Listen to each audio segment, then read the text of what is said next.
Hi beautiful souls, it's Tan here today with another astrology compatibility relationship video for you. And today I want to talk about the top 5 red flags in Synastry. So this video is only about the Synastry chart, not the composite chart. So if you're not familiar with what a Synastry chart is and what's the difference between Synastry and composite, I have made a video on that, so I'll leave a link up above and in the description box below, so you can get an idea about what the Synastry is and what's the difference between the Synastry and the composite chart. So when we're talking about red flags in a relationship, this is not something that is a relationship deal breaker. There is no real deal breaker really in the Synastry. There can be some repeating patterns of deal breakers in the composite chart because that is a relationship itself, but within the Synastry, this is about how you are interacting with your lover or your partner. So it's really more about behavior that can actually be worked with. Meaning that, these are just warning signs of potentials and things that can come up, can escalate into something more if you don't address it early on within the relationship. And I suppose the point of this video is so that you can be aware of some of these red flags so that you can address it early on within the relationship. So, if you have just like one of these red flags, then obviously it's going to be way easier to work with. But if you've got all 5 of them, then there's something to, consider there, because this relationship, your everyday interaction with your partner, can be filled with a lot of challenges and struggles. So the thing with the red flags is that it can be worked with in a sense that, one, your communication with your partner has to be really, really good, meaning that you can, tell your partner about these red flags, and if they're open about it and they're not subjective in their interaction with you, meaning that they're not being like, what? You're saying that I'm doing all these things? I'm not. What are you talking about? All this is done out of love. Oh, I can't believe you think that about me, and things like that. That is not good communication.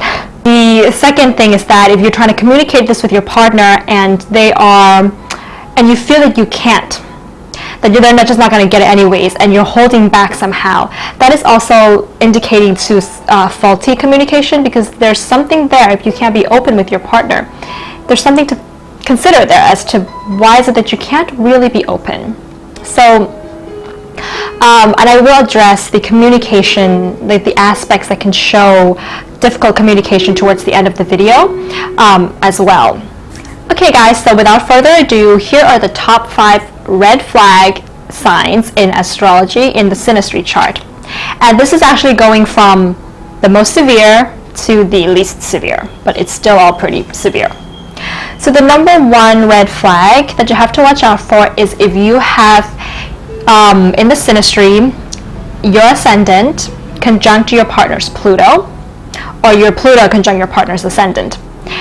Because Pluto is a very generational planet, you do have to keep the orb of this conjunction within maximum 3 degrees orbs, because everybody who is born in your generation is going to have the same Pluto.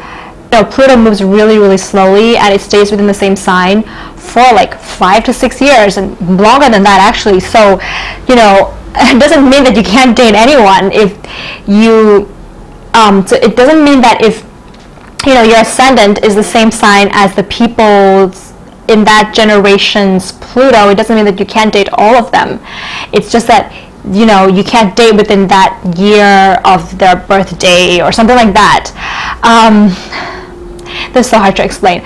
So for example, if you were born, let's say at a 26 degrees Scorpio rising, okay, it would be difficult for you to date someone who has Pluto at exactly 26 degrees, 25 degrees, maybe 24 degrees, or 27 or 28 degrees, up to like 29 degrees, Scorpio Pluto.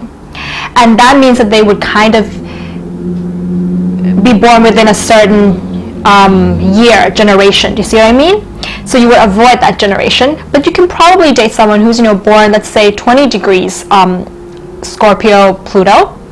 Yeah, that might be okay, because it's not in that close of a conjunction. Okay, I hope that's making sense, guys. And the other thing that you have to keep in mind is that if you have your own Pluto conjunct your ascendant, which means like 1 or 2 or 3 degrees of your ascendant, then this red flag is going to come up if you're dating somebody who is born like within 1 or 2 years older or younger to your age. So it might be better to avoid that and just date somebody who's much older or sort of younger. I think you get the idea, because their Pluto would be right the same as your Pluto, would be very close to your Pluto, which means their Pluto would be very close to your ascendant. Okay, let's get to it. So what happens when Pluto conjuncts the ascendant is that, you know, the Pluto person is going to be very drawn to the ascendant person's physical body, the way they approach life, the way they present themselves in the world, their persona, and their life journey. The ascendant is really important. It's someone's life journey. So, because this strikes the Pluto person so hard, the Pluto person feels that they don't want to lose the ascendant person's body. Meaning that the moment the ascendant person seems to be, let's say they go out and the ascendant person is looking at another person, or the ascendant person is maybe sitting closer to another person than the Pluto person, or maybe they are you know, not together, and then the Pluto person can't physically see the ascendant person. You know, all those things can cause the insecurities to come up within the Pluto person really, really heavily. Meaning that they really fear losing the ascendant person when their physical body is moved in one way or another, which then leads to a certain amount of unconscious control or manipulation on the Pluto person. So they can do things to manipulate or control the ascendant person, so the ascendant person stays within the vicinity of the Pluto person.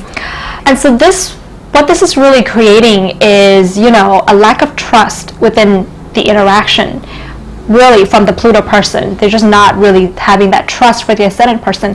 And the ascendant person is drawn to the Pluto person, but also, can they really trust the Pluto person? That's the question here. You know, the ascendant is really also all about like the things that we want to move towards in this life. It's part of your life purpose, right? The chart ruler is part of your life purpose, if you've watched my How to Find Your Life Purpose video. So it is possible that the Pluto person can even feel threatened by the actual life purpose of the ascendant person in a way, because they feel the ascendant is drifting away from them, or is just, they just get jealous and they just get a little bit controlling. So this is really hard to have in Synastry. What can happen is, you know, because Pluto is so powerful, the Pluto person really has power over the ascendant person, meaning that, you know, over time the ascendant person can kind of lose their power and feel a little bit powerless within this relationship, but they don't realize it, because Pluto is subtly controlling and manipulative. Pluto doesn't say, don't do this, don't do that. Well, they might, but it's usually something more subtle, something of they could look at you, and the way they look at you, you already feel like you can't do certain things, and you're scared to do certain things unconsciously inside. So the ascendant person can fall into this kind of way of trauma bonding with the Pluto person, meaning that they can sort of be in the relationship and feel a constant certain amount of stress and unpredictability and fear, but they're always looking for that, you know, day when the Pluto person is being nice to them. You know, they're looking for a day when there's no stress, and that day might come, but then the next day it's stress and some sort of control all over again, and then the trauma happens, and then they're looking for another day when that's not going to happen, and then it gets better, and then it gets plutonic again. And there can also be this identification, like the ascendant person might start to feel the Pluto person's pain and insecurities and justify that as okay for the Pluto person to control them. So they might think that, oh, because the Pluto person had a bad past, they grew up in an abusive family as well, therefore they're behaving in an abusive way to me, and so I kind of get it, you know, let's see how it goes. and things like that.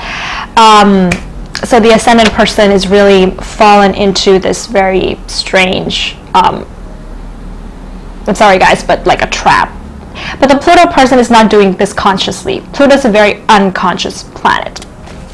So the thing with this red flag is, like I mentioned before, obviously communication, but this requires a lot of work on the Pluto person's side. If the Pluto person is someone very enlightened, if they've done a lot of inner work, they've gone to therapy, they've dealt with their childhood traumas, they've accepted it, they've purged and purged, they've gone to therapy again, maybe they took some meditation courses, they're very zen, they've transformed completely their lives and the way they used to think, and all that kind of inner kind of self-improvement work that's been done over years and years and years, then this could possibly be okay.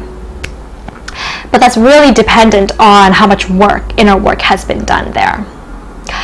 Okay guys, so that's number 1. Number 2 on this list is when you have a Pluto squaring your partner's moon.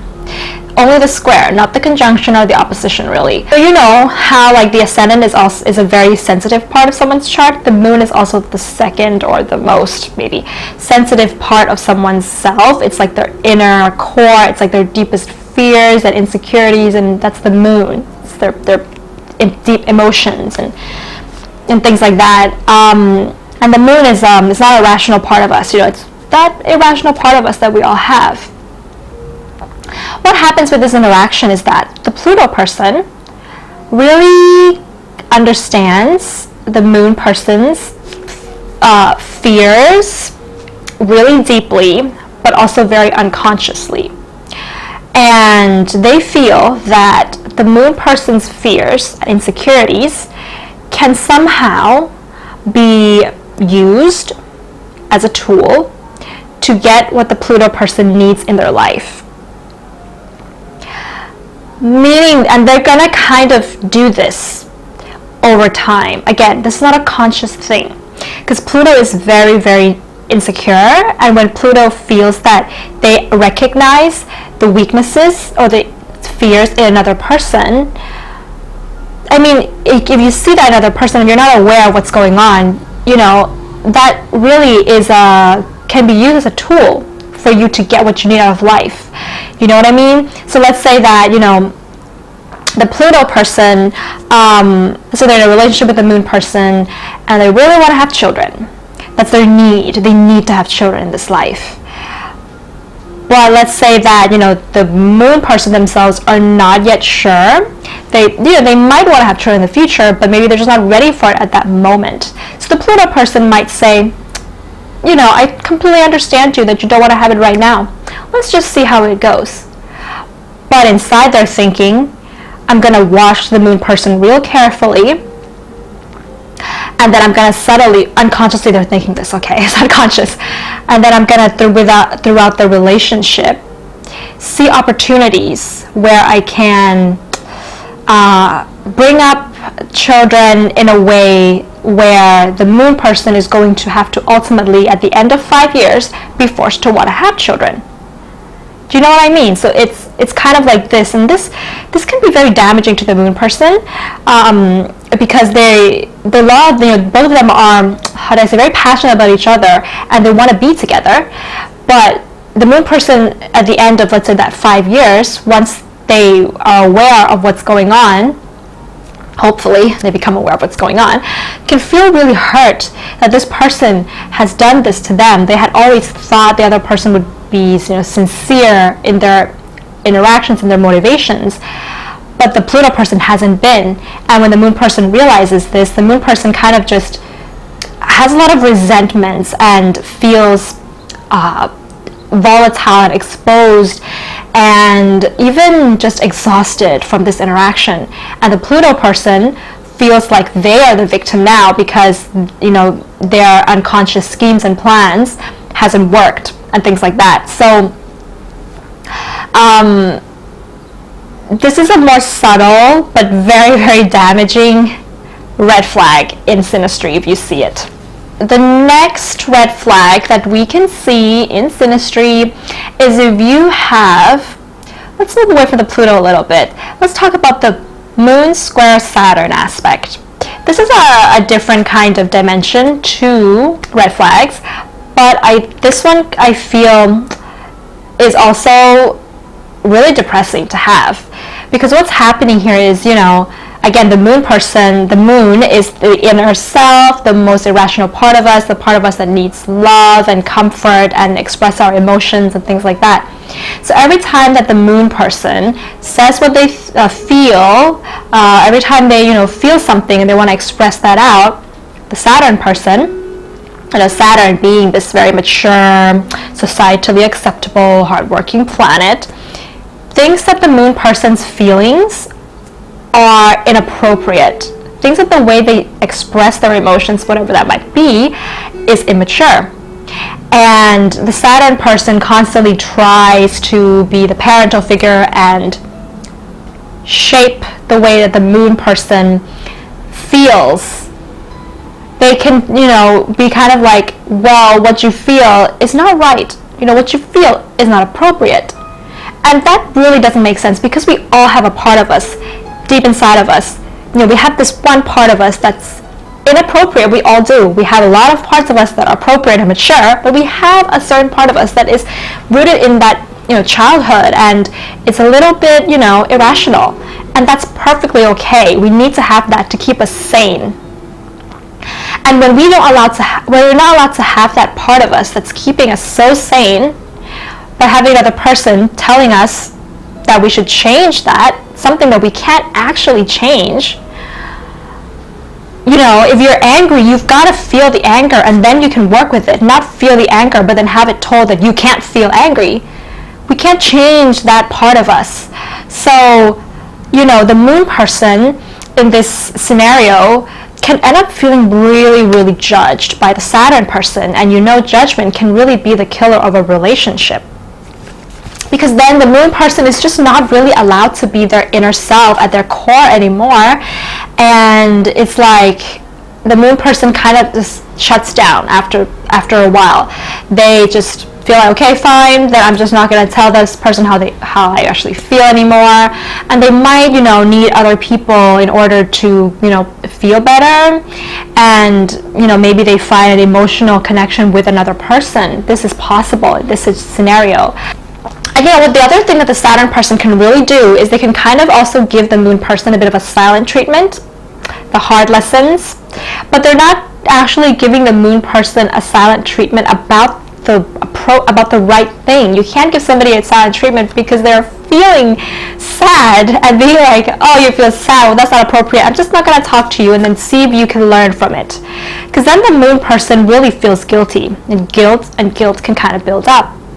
Yeah, so, you know, what happens with this square is that a lot of the times people, you know, might need to go to counseling, you know, relationship counseling and things like that in order to work it out. But, you know, communication, like I said, is important, and there are ways of working through this one. It's not necessarily like violent or things like that, but it can really lead to a lot of suppression on the moon person's feelings, and they can be, you know, swayed to needing this from somebody else. And it can also maybe even cause the moon person to cry more than they should because of the suppression from Saturn. You're telling me I can't cry? Well, that's going to make me cry even more because you're telling me that I can't cry.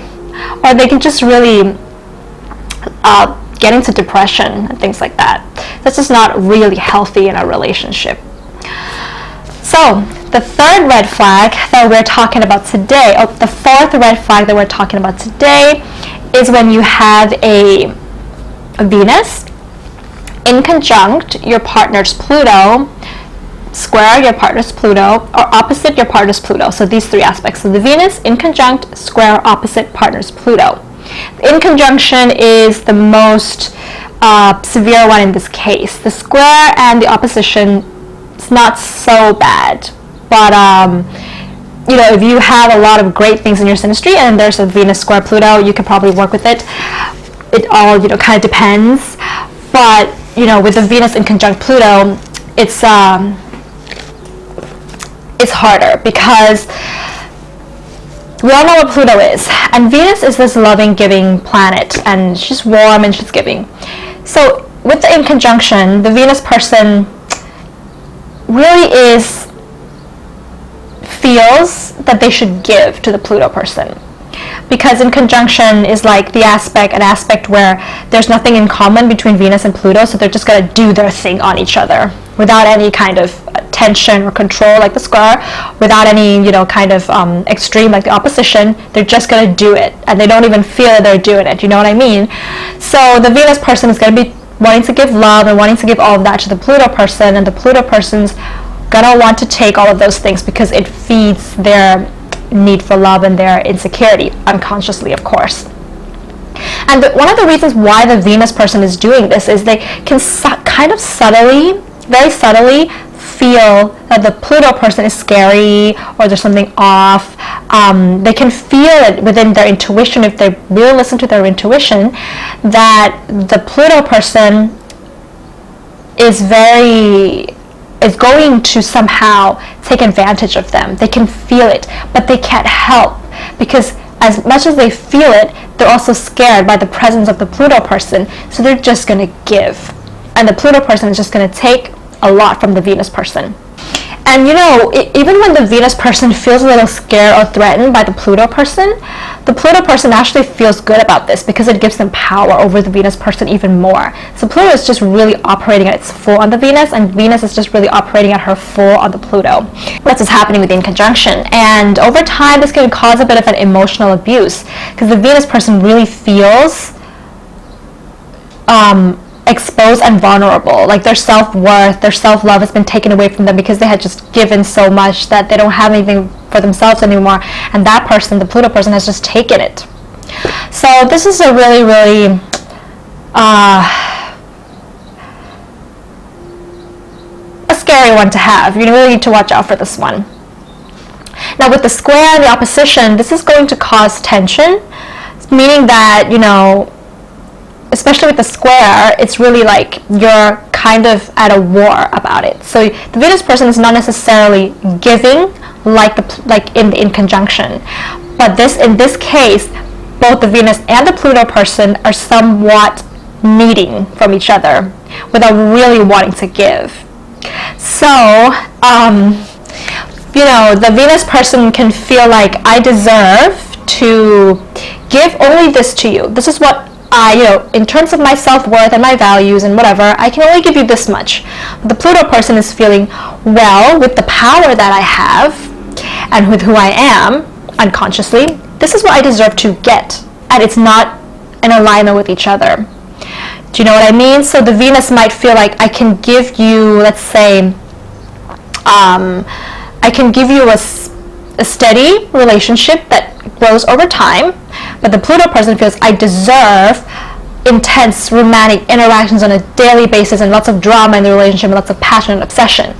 But the Venus person is like, but I can give you a steady relationship over time.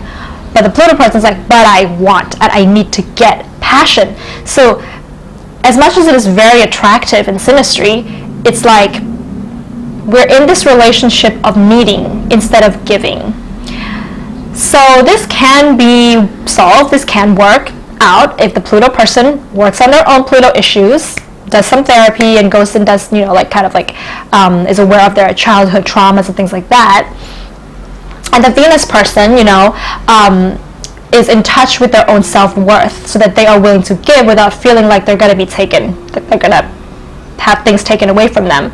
It can work. It can lead to a very passionate giving relationship, but it needs a lot of work to move from that insecure needing place to really secure and giving place. So the next and last aspect that I want to mention that is a red flag within Synastry is the Mars square Pluto. One person's Mars squares another person's Pluto in Synastry. This is also, a relationship of where the two people are needing something from each other as well, but they're needing something different this time. This time they're needing from each other a validation of their own ego, Mars, and their own power, Pluto, but in terms of sexuality. So they're very sexually attracted to each other in this relationship, but they're very sexually attracted to each other, but they kind of somehow still feel that they need to compete to be more sexually attractive than their partner for some reason, because the Mars person, the Pluto person, feels threatened by the Mars person's kind of spontaneity and freedom and sex drive, and the Mars person is at the same time threatened by the Pluto person's power. So therefore they feel that they have to compete to be more of their Pluto and then more of their Mars for the Mars person, more of their Pluto for the Pluto person in the sexual relating. So the Mars person is going to do things to keep trying to prove that they are sexually attractive and they are spontaneous and physically, attractive more than the power of the Pluto person, and the Pluto person is going to feel that they need to prove that their power, they can dominate and be more sexually, attractive than the Mars person's sense of independence and all that kind of stuff. So, and they're doing this because they want the other person to validate, need them even more. So this can be a relationship that leads to really high drama on like an everyday basis kind of a situation. And it can even result in some kind of like a love-hate relationship, which is really not healthy, because that's going to lead to a lot of resentments later on in the relationship. So, with all of these 5 red flags, I also mentioned earlier that good communication really helps this. So therefore you want to have a look at what your Mercury and your Moon, what other aspects are they making? Because Mercury and Moon are, the 2 planets that can show good communication. Now, if they're making easy aspects somewhere else, then there is a possibility that it could, you could use that as use that strength in your relationship to work on these harder aspects, guys. But, if you have some of these other hard communication aspects, that's going to make some of these red flags even harder. So if you have a Mercury in conjunct your partner's Moon, or the Moon in conjunct partner's Mercury, that is showing that the communication is missing. One person is communicating their needs, the Moon. The Mercury person doesn't feel the need of the Moon person is reasonable, it makes sense. The Moon person doesn't feel that the thinking or the ideas of the Mercury person doesn't make them feel safe, and they get a bit subjective. So it's like they just don't understand each other there. It's like the one of you it's like, I'm a cat, but you're a pigeon. The cat speaks cat language and the pigeon speaks pigeon language. And also if you have a Moon square Mercury within Synastry, this also makes it pretty hard as well, because you're kind of constantly going to have struggles with communicating your needs to each other and really understanding the other person's ideas and perspective. This is not like you're a cat and you're a pigeon. This is kind of like one of you is a cat and owns a dog. So it's like, and the other one is if you have a Mercury conjunct Neptune within the Synastry, or Mercury square Neptune within the Synastry. This is going to show that you feel that you just understand your partner. You just really understand what they're thinking without them having to tell you, but you actually may not. There can be an overwhelming intuitive link that you miss out, that you are too intuitive with each other, because we're not mind readers. Sometimes you really have to just speak and talk and communicate. But with Neptune being there with Mercury, a hard aspect, it's kind of like, I just think I know what they're thinking, what they want, what they need, but you may not. And even when you do try to communicate, there's this need to kind of have little white lies or not miss out some information while you communicate, because you want it to sound pleasing and nice, and there's a certain fear the other person's going to judge you when you say something. And this can lead to sort of a lack of trust within the relationship. So if you have any of these 3 Mercury aspects, then that will make it harder for you to communicate with your partner on these red flags. But if you don't have any of these 3, and you got other good stuff going on, you're working on yourself, and you are talking to each other in a rational, objective way, then I really don't see why, you can't work through these red flags, because they are red flags after all. So guys, I hope this video brought some clarity onto some of the red flags that you can see in Synastry. And if you have, experience with any of these red flags and how you overcame them, how you worked through them with your partner, then do leave a comment below. Let us know. If you like this video, then give it a thumbs up and hit the subscribe button below if you haven't subscribed. I also do birth chart readings, and I also do Synastry and composite chart readings. You can find out more information on my website, which is in the description box below. If you have subscribed to the channel and are a constant viewer of these astrology videos, then thank you very much for coming along on these astrology growth journeys and learning, growing together, and having better relationships with the people around us. I'll see you soon, guys. Bye.